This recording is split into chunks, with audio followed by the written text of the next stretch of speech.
নমস্কাৰ বন্ধু বান্ধৱীসকল পুনৰ এবাৰ আপোনালোকক স্বাগতম জনাইছো অনুপম হাজৰিকাৰ পৰা ইউটিউব চেনেলৰ অন্য এটি নতুন ভিডিঅ'লৈ আজি আমি আপোনালোকৰ বাবে লৈ আহিছো ভাৰতৰ ভূগোলৰ কেইটামান অতি গুৰুত্বপূৰ্ণ প্ৰশ্ন উত্তৰ প্ৰতিটো প্ৰশ্নই গুৰুত্বপূৰ্ণ হয় আপোনালোকে ভিডিঅ'টো স্কিপ নকৰাকৈ চাব আজি আমাৰ ফাৰ্ষ্ট কোৱেশ্চনটো হৈছে ভাৰত স্বাধীন হোৱাৰ সময়ত ইংলেণ্ডৰ প্ৰধানমন্ত্ৰী কোন আছিল Richard Clement Attlee Winston Churchill Woodrow Wilson George Stephen Joseph এই প্ৰশ্নটোৰ শুদ্ধ উত্তৰ হৈছে ৰিচাৰ্ড ক্লিমেণ্ট এটলি আমাৰ নেক্সট কোৱেশ্চনটো হৈছে জনগণ মন ভাৰতৰ ৰাষ্ট্ৰীয় সংগীত হিচাপে কেতিয়া স্বীকৃতি পায় 1947 চনৰ 26 জানুৱাৰীত 1947 চনৰ 27 জানুৱাৰীত 1950 চনৰ 24 জানুৱাৰীত 1951 চনৰ 25 জানুৱাৰীত এই প্ৰশ্নটোৰ শুদ্ধ উত্তৰ হৈছে 1950 চনৰ 24 জানুৱাৰীত আমাৰ নেক্সট কোৱেশ্চনটো হৈছে ৰবীন্দ্ৰনাথ ঠাকুৰে কিয় নাইট উপাধি ত্যাগ কৰিছিল জালিৱানৱালাবাগ হত্যাকাণ্ডৰ প্ৰতিবাদত লোন আইন ভংগৰ সমৰ্থনত অসহযোগ আন্দোলনৰ সমৰ্থনত ব্ৰিটিছৰ বিৰোধিতা কৰি এই প্ৰশ্নটোৰ শুদ্ধ উত্তৰ হৈছে জালিৱানৱালাবাগৰ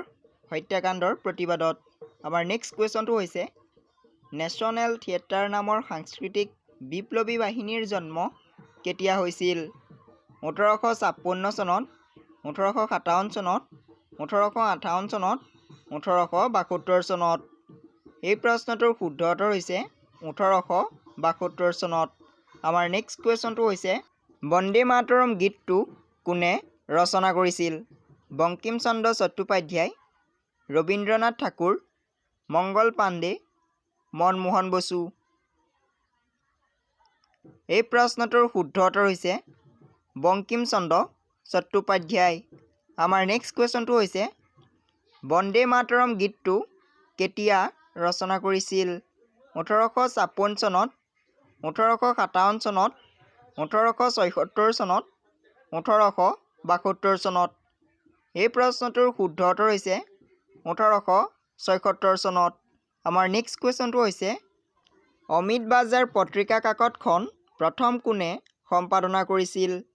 মতিলাল ঘোষ ৰবীন্দ্ৰনাথ ঠাকুৰ মংগল পাণ্ডে মনমোহন বসু এই প্ৰশ্নটোৰ শুদ্ধ উত্তৰ হৈছে মতিলাল ঘোষ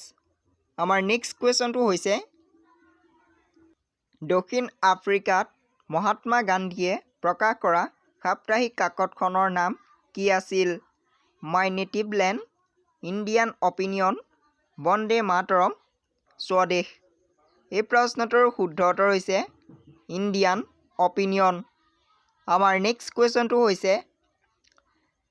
জন মাৰ্লি কোন আছিল ব্ৰিটিছৰ প্ৰধানমন্ত্ৰী মহাৰাণীৰ ব্যক্তিগত সচিব ব্ৰিটিছ ভাইচৰয় ভাৰত পৰিক্ৰমাৰ মন্ত্ৰী এই প্ৰশ্নটোৰ শুদ্ধ উত্তৰ হৈছে ভাৰত পৰিক্ৰমাৰ মন্ত্ৰী আমাৰ নেক্সট কুৱেশ্যনটো হৈছে সবৰমতী আশ্ৰম ক'ত অৱস্থিত